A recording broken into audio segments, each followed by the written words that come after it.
रत्न स्वर्गीय अटल बिहारी वाजपेयी यांच्या स्मृतिप्रित्यर्थ आज जे पुरस्कार वाटप होणार आहे, समाजातील उत्कृष्ट आणि अतिउत्कृष्ट काम करणाऱ्या व्यक्तिमत्वाला आधार फाउंडेशन मागच्या 3 वर्षापासून हा पुरस्कार देते आहे। मला सविता काळोखे पाटील, दिलीप काळोखे पाटील यांचंही या ठिकाणी अभिनंदन करायचं आहे की त्यांनी समाजातील अशा व्यक्तिमत्वाला पुन्हा एकदा नवीन ऊर्जा देण्याकरता एक चांगला पुरस्काराचं आयोजन केलं आहे। सर, आदित्य ठाकरे असं म्हणताय की मुंबईवरती अदानी कर जो आहे तो लागला जाईल। आता ह्या कॅसेट फार जुन्या झाल्या आहे। बोला की आदित्य ठाकरे किंवा उद्धव ठाकरे यांना अडाणीवर बोलून आमच्या सरकारला जोडून थोडं न्यूजवर त्याचं मायलेज मिळतं, तुम्ही त्याला थोडं TRP देता म्हणून ते बोलतात। त्यामुळं मला वाटतं केवळ आता काही नाही आहे शिल्लक किंवा देवेंद्रजींच्या आणि आमच्या सरकारवर ते फार बोलू शकत नाही, कारण उद्धव ठाकरेंनी जे सरकार चालवलं ते 2.5 वर्ष घरी बसून चालवलं आणि मग 2.5 वर्ष ते घरी बसून सरकार चालवतात, 2च दिवस मंत्रालयात येतात।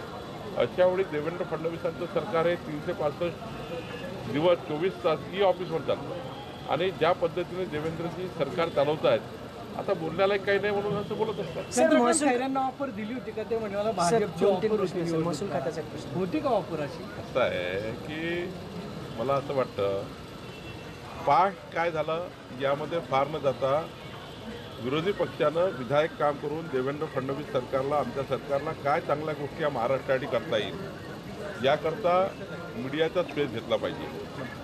आज जो काही मीडियाचा स्पेस जातो आहे अपोजिशन पार्टीतर्फे 2 वर्षापूर्वी झालं होतं, 4 वर्षापूर्वी झालं होतं, म्हणजे हॉट न्यूज तयार करायच्या, त्यातनं दिवसभराचं आपलं राजकारण आणि पोळी शेकायची, अशा न्यूजला काही अर्थ नाही आहे। महाराष्ट्राच्या जनतेला विकासाकडे नेणारा विरोधी पक्ष आणि महाराष्ट्राच्या जनतेला विकासाकडे नेणारं सरकार हे जनतेला अपेक्षित आहे। सर, पालकमंत्री पदाचा एक प्रश्न आहे।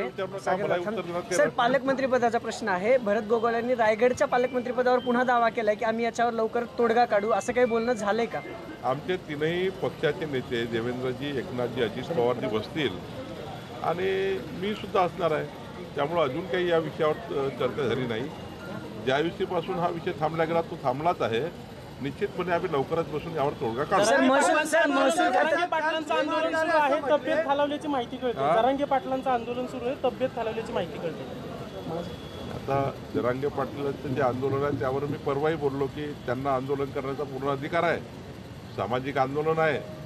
आमच्या सरकारने यापूर्वीही 14 ते 19 आणि मधल्या काळात एकनाथ शिंदे सरकारने खूप मराठा समाजाला न्याय देण्याचा प्रयत्न केला आहे। आताही आमचं सरकार प्रयत्न करत आहे आणि अपेक्षित सर्वच काही आंदोलनात मिळत नसतं।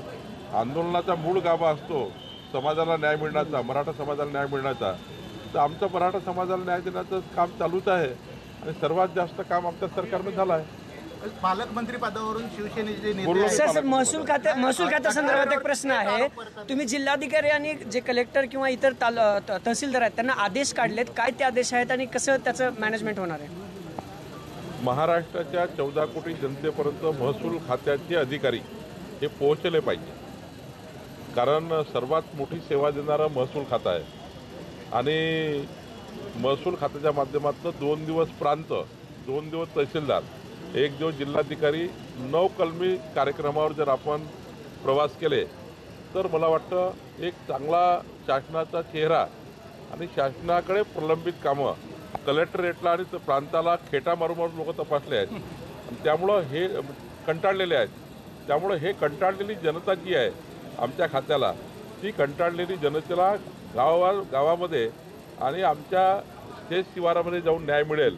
आमच्या खालचे अधिकारी जे आहेत तलाट्यापासून सर्व हे या ठिकाणी अलर्ट मोडवर येतील आणि आमच्या महसुली प्रशासना माध्यमातून आमच्या समाजाला, राज्याच्या जनतेला हे न्याय मिळण्याकरता केलेलं महत्त्वाचं पाऊल आहे। नितेश राणे म्हणतात बुरखा घालून, नितेश राणे असं म्हटल्या, काल सुषमा अंधारे असं म्हटल्या की येणाऱ्या काळात केंद्रीय गृहमंत्री अमित शहा हेच केंद्राचे सरकार असतील करतील। नरेंद्र मोदी यांनी त्यांच्यात आता वाद सुरू झाले। सुषमा अंधारेवर काय बोलावं? सध्या उद्धव ठाकरे आणि आदित्य ठाकरेमध्ये त्यांनी बोललं पाहिजे. तर मोदी आणि अमित शहाजीवर बोलले कसं आहे, सर त्यांनी आपली उंची बघितली सर पाहिजे. नितेश राणे असं म्हणाले की बुरखा घालून कुठल्याही 10वी किंवा 12वीच्या मुलींना पेपरला बसू देऊ नका, कारण कॉपी होण्याचे जास्त चान्सेस आहेत. हे कितपत योग्य आहे? नाही, मला असं वाटतं यामध्ये त्यांचा जो भावना आहे किंवा त्यांचा जो त्या मागणीबद्दलची भूमिका आहे, त्यांनी जो काही शंका व्यक्त केल्या त्या शंकेवर मला असं वाटतं थोडासा चर्चा केली पाहिजे. आणि त्यावर मी आज काही बोलण्यापेक्षा मी त्यावर त्याचं काय म्हणणं आहे, नेमकं नितेश राणे कुठल्या मुद्द्यावरनं बोलले आहे हे तपासून बघतो आणि मग बोलतो. सर बीडची काय परिस्थिती आहे? तुम्ही आढावा घेतलाय का? धनंजय मुंडेंचा राजीनामा मागितला जातोय, पण बीड तुमच्याकडे चांगलंच आहे. बीड पूर्वी चांगलंच होतं, बीड पुढेही चांगलंच राहील. खरं तर या प्रकरणाला ज्या पद्धतीने राजकीय रंग देणं सुरू आहे, आम्ही सर्व राज्यकर्त्यांनी किंवा विरोधी पक्षांनी कुठल्याही घटनेला राजकीय कलर देता त्या घटनेमधल्या आरोपींना योग्य शासन व्हावं, त्याला योग्य शिक्षा व्हावी याकरता कुठलाही इन्फ्लुएन्स त्या तपास यंत्रणेवर होऊ नये किंवा तपासावर जाऊ नये याची काळजी घेण्याची गरज आहे. आमचा हा फोकस आहे, माननीय देवेंद्रजींचा फोकस आहे, माननीय मुख्यमंत्री महोदयाचा फोकस आहे की या घटनेतला एकही आरोपी हा गुन्ह्याच्या बाहेर राहू नये, तो गुन्ह्यात जावा आणि त्याला कडक शासन व्हावी, शिक्षा व्हावी. आणि कोर्टामध्ये जे काही चार्जशीट होईल ती अपूर्ण राहू नये, कुठलाही पुरावा कमी राहू नये याकरता काम करणं महत्त्वाचं आहे. या विषयामध्ये राजकारण करणं महत्त्वाचं नाही आहे. आणि बीड नेहमीच सुरक्षित आहे, पुढेही सुरक्षित राहील याची काळजी करायची गरज आहे. धनंजय मुंडेंचा राजीनामाचं काय सर? वरती पुरस्कार त्यांचा पुरस्कार थांबले सिनियर आहेत सगळे. माझी विनंती आहे